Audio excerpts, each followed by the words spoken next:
So my name's John. I'm a social science advocate, Iraq and Afghanistan veteran, and a language and cultural specialist. And I want to talk about a kind of, I want to talk about how science and skepticism can combat and fight extremism, as well as bigotry and hate, and how our community can be a meaningful and even central part of this if we can organize around it. And I also want to talk about a kind of reason revival, a sort of revival of science, rational thinking, and skepticism within politics. So a defining question is, can free thinking, essentially the evidence-based approach and scientific reason, become a revolution within American politics in a way that transcends our polarized conversation? Can skeptical thinking, and as well as compassion and the protection of human dignity, can this become something we galvanize around? Can this become a point of convergence for considerably more Americans across the country? So I'm not going to talk only about skepticism. I'm also going to talk about something called emotionally effective communication and how we can reach more people deep into the heart of our cities and our countryside. And I want to make a quick disclaimer that when I talk about problems of dogma and ideological thinking within politics, I'm not talking specifically about any one side, nor am I saying that all sides are even or one's just as bad as the other. I'll leave that to you. What I'm talking about is problems of echo chambers, hyperpolarization, tribalism, and dogma within our political discourse and within social issues that makes extremism, hate, and bigotry thrive much better and flourish.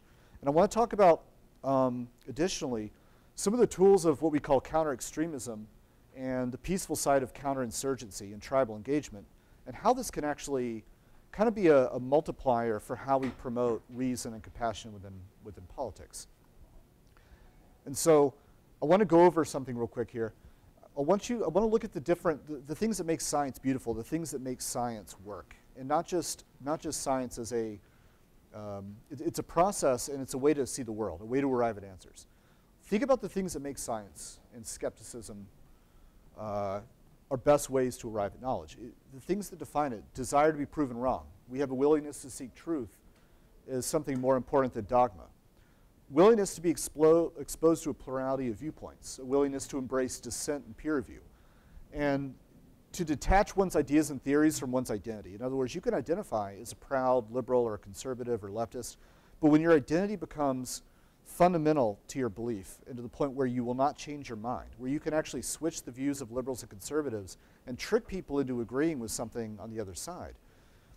This is where it becomes a problem. And if you look at the way our politics works, if you look at debates about whether it's debates on campus, debates on either side of the social justice argument, debates on police reform, I mean, the way we go about politics seems to be in diametric conflict with the way science works.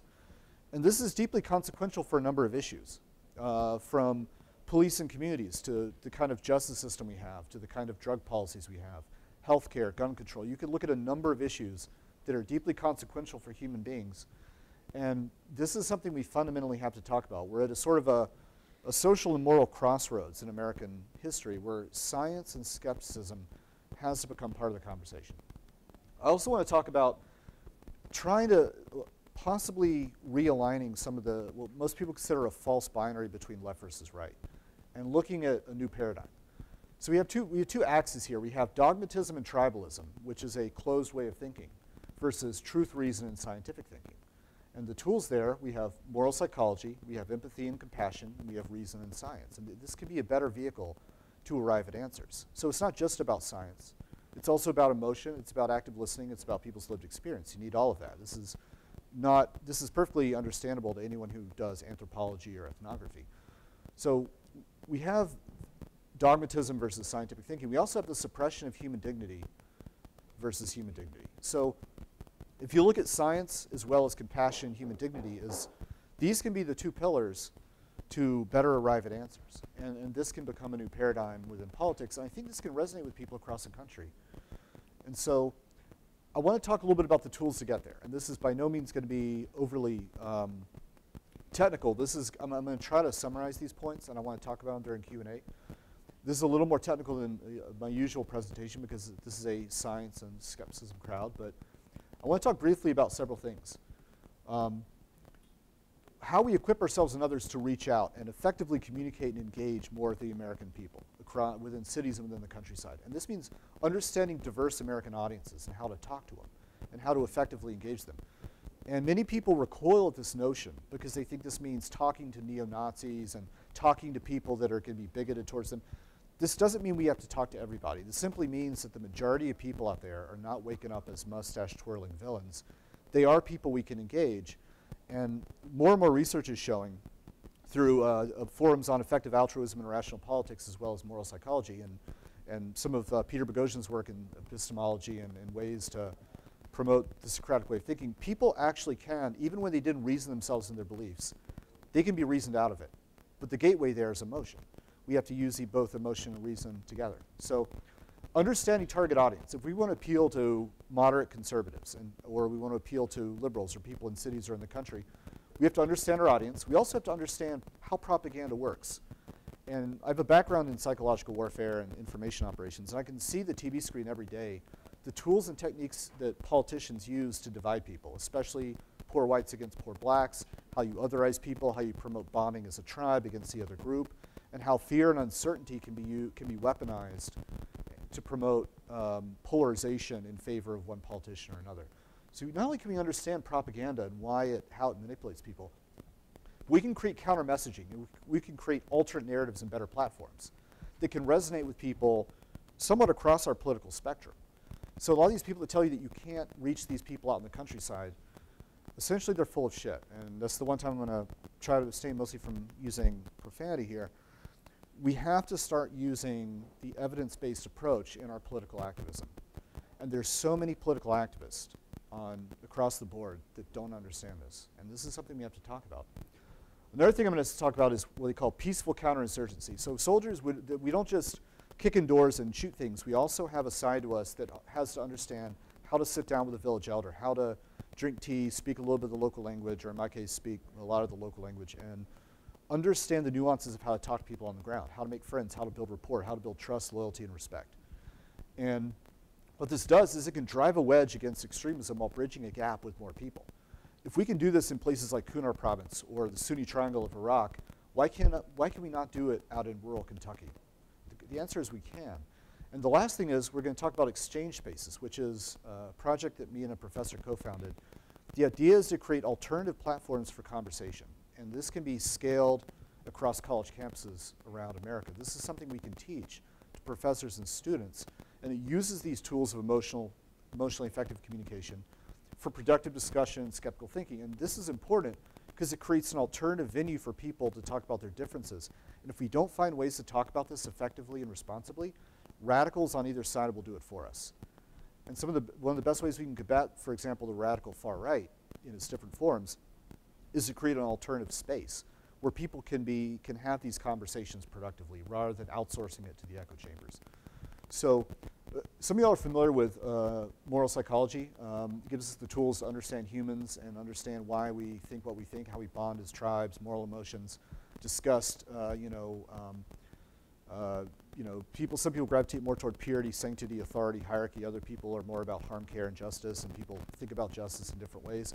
Most people are not bad people. Good people disagree on politics, religion. Jonathan Haidt has a lot of good talks on this. One thing, and people like Peter Singer talk about this in The Expanding Circle. Steven Pinker and Michael Shermer talk a lot about this in The Better Angels of Our Nature and The Moral Arc. So moral imagination is what it's like, imagining what it's like to be someone else. So they abolished a lot of barbaric practices, including torture and other things, during when literature, especially in the Renaissance, when more people started reading about what it's like to walk in other people's shoes. And this can invoke moral imagination. And this can actually, this can help people, for example, in the suburbs, think about what it's like to be someone of a different skin color living in public housing. And this can close an empathy gap in America as we become more demographically segregated, not just politically, but geographically. A lot of people live in white neighborhoods, live in white suburbs. They've never been down to a black neighborhood. So they have these ideas fed to them through their echo chambers. And the sympathy gap, to some degree, can be closed when people talk face to face. This won't get rid of all our problems. This won't fix a lot of our systemic problems, but it can be a good start. So I got 10 minutes. I'm going to try to wrap it up here. One thing, lessons learned in war can actually make peace and fighting extremism here at home. This is along the border of Nangarhar province near the Pakistan, what they call the zero line in the tribal areas. And this was during a jirga we had, which is basically a tribal council in Afghanistan used to make decisions. They also use the term shura, which is more of a Islamic term. Jirga is part of their Pashtunwali tribal system. So everyone has their own, a lot of groups have their own tribal system, the way they make decisions, the way they have conversation, and some of the core beliefs they have, and the way they identify as a tribe or a sub-tribe. This can apply in rural America. This can apply in New York City. We're part of the greater Manhattan Side tribe, if you want to call it that. This is me wearing some of the local attire. And this is, so tribal, we act as tribes. Tribal engagement is the key. This is myself and my team leader doing a key leader engagement. And now think about how this can build bridges in America and driving the wedge against extremism. So you have this divide between the countryside and the cities. This is a gap we need to start trying to bridge. This is me down in Peru, in Cusco, talking to a good friend of mine named Antonio. Now this gives rise to a kind of a model we can have. And once again, this is not going to work for a lot of your legitimate bigots. It's not going to work for your diehards or your true believers most of the time. But it can work for most people. So this is just an example, picture of myself and a friend of mine. That's Antonio. He's actually hiding from the camera, but he's actually a good friend. So we're sitting at a Quechua community in the Andes Mountains in Cusco, Peru, talking about a friend from Trujillo and a friend from Lima. And this allows me to understand some of their inner lives and their perspectives. Now, I'm never going to understand what it's like to be a Peruvian. I'm never going to know what it's like to be black or to be gay or trans or Muslim, unless I convert to Islam. That may or may not happen, but probably won't, right? I'm not going to know what it's like to be these people. However, I can, to some degree, use my moral imagination, and I can try to at least get some sense of their experience. And I can also respect their lived experience. In this conversation, you can imagine two people, be it, and this example is controversial, but this actually does happen, and it can happen. And at the Left Forum, I had a retired police officer and an older African-American lady in Red Hook, a local leader, have a good conversation together about police reform. And when people start humanizing each other and they start knowing what it's like to walk in the shoes of the other person, they're more likely to understand how to arrive at better answers.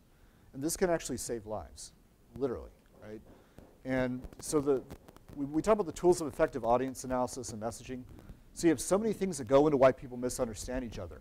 Moral psychology, group dynamics. If people are activists on the left or the right, they're going to bond as a tribe. They're going to be very hesitant to listen to the other side. So you got to approach it that way. Political language. If I use the term political correctness, and I'm on the far left, and you use the term PC pejoratively, I may think you mean something completely different. I may think that you're dismissing the concerns of gays or people of color, whereas you think you're only talking about the need to lower barriers to conversation. We're talking about you could say a productive form of political correctness versus a toxic form of political correctness. When we talk at cross points, it's like a bad marriage. We're talking about two different things from two different vantage points. We're speaking two different languages. And I see this every single day across the whole SJW, PC, YouTube, especially within the atheist community. And it is absolutely appalling how ineffective people are at trying to listen to the other side. So if we deconflict the language, if we have kind of to use a Star Trek analogy, a universal pocket translator, so people understand what the other side means, more often than not, they might have a better starting point. If they're not even on the same soccer field, how can they even talk about the goalpost? So once again, we have these political barriers, my side versus your side, my side against your tribe, right? If we build a bridge of discussion, this can actually lower these barriers, and people can identify their starting point, their common ground. Like pretty much everyone in this room cares about helping the vulnerable and helping the marginalized. If we understand that from the beginning, we can find a way to move forward. So here's one example, and this is where I'm going to talk about counterinsurgency, right? I want to talk about the idea of having a reformation, a schism, and I'm going to say it, a civil war within the conservative movement and within the Republican Party. I think that movement, and I'm not even talking about the alt-right, I'm talking about the GOP and conservatism, which is pretty diverse and often at odds with itself. There's a war right now for the soul of what it means to be a conservative, especially in the post-Trump era. There's a lot of good articles by Forbes, people like David Brooks and others, that conservatives need to kick out bigotry, extremism, and anti-science out of their movement, that there needs to be a split.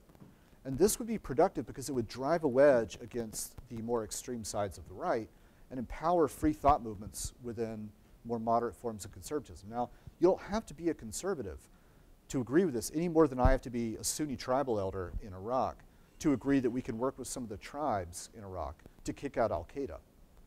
So one of the things during the Anbar Awakening was we worked with the tribal system to kick out the terrorists and foreign fighters. In the same sense, you can look at concentric circles. You can look at different degrees of tribalism, bigotry, and dogma that exist within the right. At the core, you have some of the worst of the worst. You could say the deplorables, if you want to use that word. I don't think it's a very politically effective word, but right, these are the ones you're most likely not going to. Then you have people that may not be racist and bigoted, but they're extremely dogmatic, black and white thinking echo chambers. They're usually not bad people, but they're very hard to reach. You have another group. These people are still groupish, but if you approach them the right way, maybe have a beer with them or coffee or tea, and speak some of their political language, something Jonathan Hay talks about, you might actually persuade more of them. Then finally, you have people that are actually on the outside that you can talk to. A lot of your young Republicans in college campuses are very much at odds with these people. And so if you look at it like a spectrum, people say, why should we reach out to the other side? They're bad. It's a spectrum. Blue could be people that agree with you the most, and this other side could be your more extreme. Most people are here. They're fence sitters. They're purple. They're the ones you need to talk to, not these people. And if you could drive a wedge working with these people and drive a wedge against the extremists, you start to bridge a gap and move people toward your side while pushing against the other side. This is rarely done in political activism, and it needs to be. And this is another way to look at it. You have these different amorphous groups, and you have less extreme people, extremely extreme people, people that are just very dogmatic, and you want to try to shift them toward your side through tribal engagement. And we could do this across rural America with small teams, local activism. And finally, I'm going to wrap up here and show a quick 1.5-minute video. But before Q&A, the final part about this is the exchange-based model. And this project, and there's a website on it, and it's a bigger thing we're looking at doing across campuses. But I've talked to a lot of people about this. I've talked to Jordan Peterson about this. I've talked to several professors and lots of students about this. Pretty much everyone I've talked to likes the idea. The idea is that you create spaces where people can have an effective discussion, and it's almost a form of political marriage counseling, and to equip people with the tools to resolve their difference and minimize misunderstanding. And this can also be a good alternative to extremism. And if we don't find ways to build this model across our campuses and within a lot of our communities, these conversations will be had by the most extreme and diehard on both sides. And this creates what we call reciprocal radicalization. And friends of mine, including people that work for Majid Nawaz's group, Quilliam, and people at the Institute for Strategic Dialogue in London and others, they've done a lot of work and research on what they call reciprocal radicalization, and the fact that when this happens a lot between Islamists and the far right, for example, both sides fuel each other. They feed off each other. They form almost a horseshoe theory. Even though they're very different, it creates a bad pendulum effect. And this kind of reciprocal extremism creates more recruitment and radicalization for both sides. So a final note before I show this video is a good analogy here, and this guy named Matt Thornton, he opened something called Straight Blast Gym, one of the first mixed martial arts gyms in America. His guy, Coach Kavanaugh, helped train Conor McGregor. Matt also has a good video doing Brazilian Jiu-Jitsu with Peter Boghossian. Sam Harris talks about this a lot too. The point is that mixed martial arts was a laboratory for stepping away from tradition and dogma and embracing a reality-based way to see the world. Bruce Lee was actually one of the fathers of this way of thinking. We should promote this kind of heresy within politics as well. So if you're protesting, for example, if you're part of Antifa and you're protesting and you're trying to turn Berkeley into a 1980s Kurt Russell movie and burn it down, you have to take a step back and ask the question, is this actually effective? Will this minimize recruitment, or will it increase recruitment on the other side? So we have to have a reality-based way to do this. So you have literally a minute and 30 seconds. I'm going to play a quick clip of a video here. How do I escape? And Chrome. So this is just going to be a very quick, turn the sound on, clip of, pull this up, a video I made. It runs through how science and humanism has led to moral progress based on the moral arc and the better angels of our nature. So.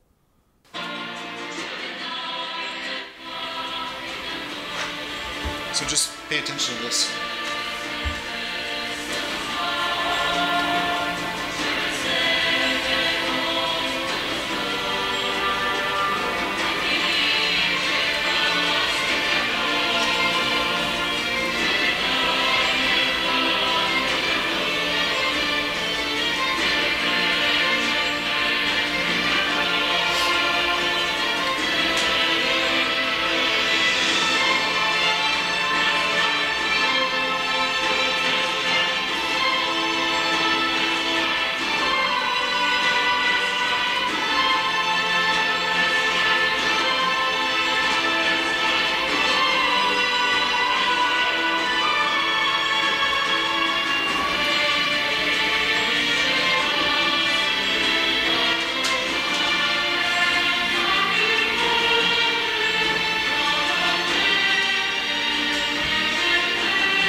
everyone knows this phrase, through hardship to the stars.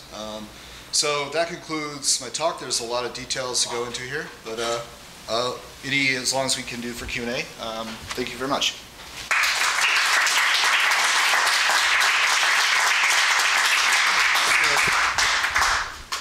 Anyone got any questions? You can hear me, right? Sure. Okay, good. So, and y'all can hear me okay, right? Yes. Okay. I just want to make sure that the recorder can hear the microphone. Awesome.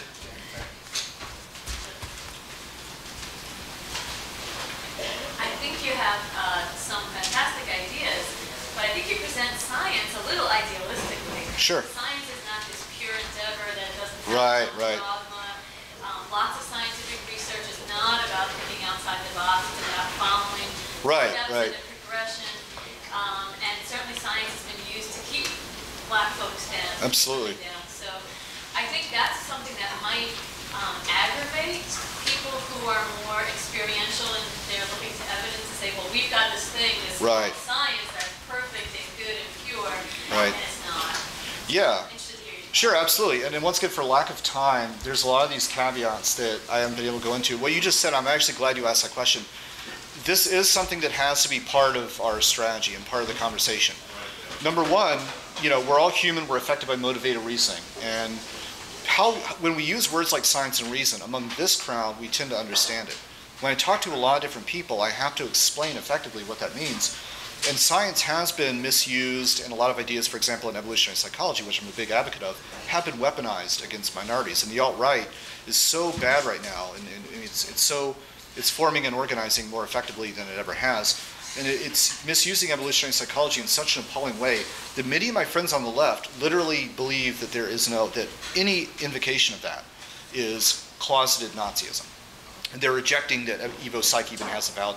And so we need to reclaim science from its bastardization, but we also need to admit, one, we're human, we actually are prone to this kind of motivated reasoning. Science is a process. It's not perfectly executed. It's more of an open-minded way of thinking and a way to be curious and a way to change our minds. And I think promoting that attitude, while also realizing that listening to people, especially marginalized people, is extremely important. It can't just be science, it also has to be grounded in empathy and compassion. And we can talk more about that too. Sure.